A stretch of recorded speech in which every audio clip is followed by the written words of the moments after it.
Parigi assembly కాన్స్టిట్యున్సీకి సంబంధించినటువంటి history and detailed analysis ఒకసారి చూద్దాం. పరిగి నియోజకవర్గంలో 2,34,385 మంది ఓటర్లు ఉన్నారు. ఒక్క పరిగి నియోజకవర్గంలో 2,34,385 మంది ఓటర్లు ఉంటే అందులో బీసీ ఓటర్లు వచ్చేసి 1,29,099 మంది. 1,29,099 మంది అక్కడ ఏది బీసీ ఓటర్లు ఉన్నారు. నెంబర్ ఆఫ్ వాళ్ళ ఓసీ ఓటర్లు ఎంతమంది ఉన్నారా? ఈ 2,35,000 ఓట్లల్లో కేవలం 35,000 ఓట్లు మాత్రమే ఓసీలే. 35,000 బీసీలే మాత్రం 1,30,000 ఉన్నాయి.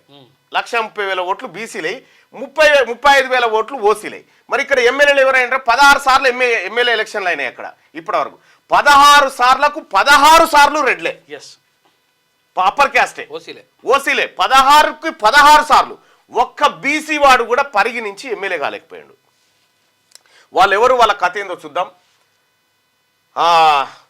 షాజహాన్ బేగం 1952లో, జగన్మోహన్ రెడ్డి 57లో, రామదేవారెడ్డి 62లో, ఆర్ రెడ్డి అనే రామదేవారెడ్డి ఆయన పేరు కూడా 67లో, Kamatam Rama Reddy 72లో, Ahmed Sharif 78లో, Ahmed Sharif 83లో, Koppula Harishwar Reddy 85లో, Kamatam Rama Reddy 89లో, Koppula Harishwar Reddy 94లో, Koppula Harishwar Reddy 99లో, Koppula Harishwar Reddy 2004లో, Koppula Harishwar Reddy 9లో, T Rammohan Reddy 2014లో, 2018లో Koppula Mahesh Reddy, 2023లో T Rammohan Reddy.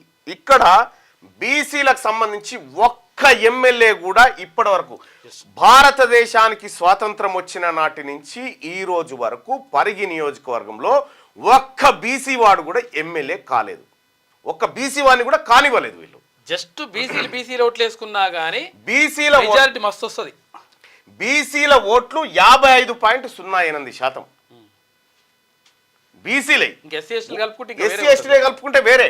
Only బీసీల ఓట్లు బీసీలకు వేసుకుంటే 1,29,000 ఓట్లు వస్తాయి. దాన్ని ఎవడు గెలవడిగాడ, గెలిచే పరిస్థితే లేదు. కానీ 70 సంవత్సరాలు దాటిపోయింది, పరిగి నియోజకవర్గంలో బీసీలకు వాటా లేదు. ఇక్కడ మనం చూసుకుంటే 2023 ఎలక్షన్లో ఓట్ షేర్ ఎట్లా జరిగింది? ఓసీ ఓటర్లు ఎంతమంది ఉన్నారు? 35,000 మంది ఓటర్లు ఉంటే వాళ్ళకి 98,000 ఓట్లు పడ్డాయి. 35,000 మంది ఉంటే 90 ఎందుకు పడ్డాయి? వీళ్ళు పార్టీ సింబల్ తెచ్చుకుంటారు. కానీ మనం పార్టీ సింబల్ కోటేసుడు నేర్చుకున్నాం కాబట్టి, నువ్వు పార్టీ సింబల్ కోటేసుడు బంద్ చేసినప్పుడు వీళ్ళు ఏం తెచ్చుకున్నా ఇక ఇలా పప్పులు ఉడకాయి. కాబట్టి ఇక్కడ ఎందుకంటే నీ బీసీకో పార్టీ లేదు, దానికో సింబల్ లేదు కదా. ఓసీ ఓటర్లు 35,000 మంది ఉంటే 98,000 ఓట్లు పడ్డాయి వాళ్ళకు. ఇక్కడ బీసీ ఓటర్లు ఎంతమంది ఉన్నారు? 1,29,000 మంది ఉంటే ఎవరు గెలవలేదు.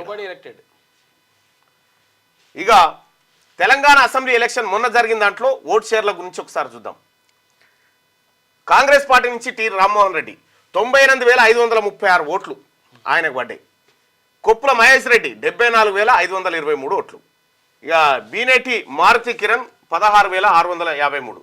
వీళ్ళిద్దరి కలిపి చూసుకుంటే మనము దాదాపుగా 1,70,000 ఓట్లు, 1,73,000 ఓట్లు, 1,73,000 ఓట్లు వీళ్ళకే పడ్డాయి. వీళ్ళ ఓట్లు ఎన్ని ఉన్నాయా పోనీ? మరి ఈ రెడ్లు ఎంత ఉన్నాయి ఇక్కడ అంటే కేవలం 35,000 ఓట్లు. 35,000 ఓట్లు ఉన్నటువంటి రెడ్లకు 1,70,000 ఓట్లు ఎట్లా పడ్డాయి? బీసీలు వేసిరు. బీసీల ఓట్ల ద్వారా ఇక్కడ 1952 నుంచి 2023 దాకా గెలుచుకుంటూ వచ్చారు ఓన్లీ బీసీల ఓట్లతోటి. పరిగి నియోజకవర్గంలో ఉన్నటువంటి బీసీ నాయకత్వానికి కూడా నేను ఒక ముచ్చట చెప్తా ఉన్నా. పోనీ ఎమ్మెల్యే వేయలేరు, మీకు ఏమైనా జెడ్పీటీసీలు ఇచ్చిరా? ఇగో చూడండి, ZPTC representation in the constituency Parigi నియోజకవర్గం అన్రిజర్వ్డ్ అయింది. అన్రిజర్వ్డ్ అయితే రెడ్డికే ఇచ్చారు జెడ్పీటీసీ. దోమ అన్రిజర్వ్డ్ అయింది, అది రెడ్డికే ఇచ్చారు. కుల్కచర్ల ఎస్టీ అయింది, ఎస్టీకి ఇచ్చిరు. పోడూరు మళ్ళా ఓసీ వైశ్యకి ఇచ్చారు. ఇక్కడ బీసీ జెడ్పీటీసీ గతిలేడు, బీసీ ఎమ్మెల్యే గతిలేడు. పరిగి నియోజకవర్గంలో బీసీలు ఉన్నారా లేరా, ఎటు పోయిరు? ఉంటే మీ ఓట్లు ఎటు పోతా ఉన్నాయి? మళ్ళీ ఇదే బీసీలు పోయి మళ్ళా సార్ మాకేమన్నా సాయం చేయండి సార్, బిచ్చమడు ఓట్ల నాడు నువ్వు వాళ్ళకేసి ఈ అడుక్కుండేంది. ఈసారి ఈ పరిస్థితి ఉండదు. ఇక ఈ పరిగి నియోజకవర్గంలో ఒక చరిత్ర తిరగరాసేటువంటి రోజు అతి త్వరలోనే ఉంది. బీసీలు ఇవాళ తెలంగాణ రాష్ట్ర వ్యాప్తంగా బీసీలంతా ఒక్కటైనారు. ఇవాళ బీసీ సమాజం అంతా ఆలోచిస్తూ ఉంది. ఎస్, ఉద్యోగాలు మాయి గంతెందుకు, ఇగో ఒక్కటి చూపిస్తా చూడండి. కేంద్ర ప్రభుత్వం ఉద్యోగాలు వేసింది.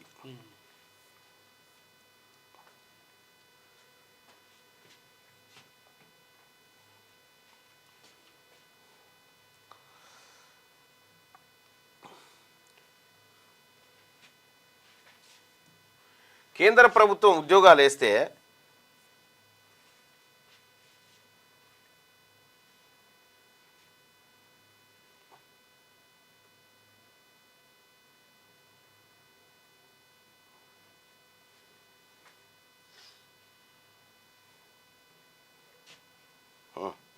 తీయనా, ఇక government of India press information bureau press note combined medical service ఎగ్జామినేషన్కి సంబంధించి ఇగో బీసీలకు ఎన్ని పోస్టులు ఉన్నాయంటే 0. ఒక్క ఉద్యోగం లేదు బీసీలకు. The number of vacancies reported by the government to be filled are as under category. General కేటగిరీలో ఓసీలో 114 పోస్టులు, బీసీలకు 0, ఎస్సీలకు 24, ఎస్టీలకు 12, ఈడబ్ల్యూఎస్ వాళ్ళకు 13. మళ్ళా చూసుకో, మొత్తం 163 పోస్టులు భర్తీ చేస్తే ఒక్కటి కూడా బీసీ వన్కి లేదు. ఒక్కటి అంటే ఒక్కటి కూడా. చూసుకో ఎట్లున్నది కథగా. ఇగో ఇది మన పరిస్థితి. ఇది 163లో 127 జనరల్ ప్లస్ ఈడబ్ల్యూఎస్. పోయింది. ఇంత మోసం జరుగుతూ ఉంది ప్రజలారా, నిరుద్యోగ యువకులారా, బీసీ యువకులారా, ఇంత పెద్ద మోసం జరుగుతూ ఉంది. మీరు తెలుగులో అనర్గళంగా రాయగలరా? స్పష్టంగా మాట్లాడగలరా? మాటలకు తగ్గట్టు అభినయించగలరా? అయితే ఇంకెందుకు ఆలస్యం, క్యూన్యూస్ మీకు ఒక మంచి అవకాశాన్ని ఇస్తుంది. క్యూన్యూస్ లో పనిచేయటకు లేడీ యాంకర్స్ కావాలను సంప్రదించవలసిన నెంబర్ 8688926084. QNewsAds@gmail.com ను సంప్రదించండి. లైక్ చేయండి.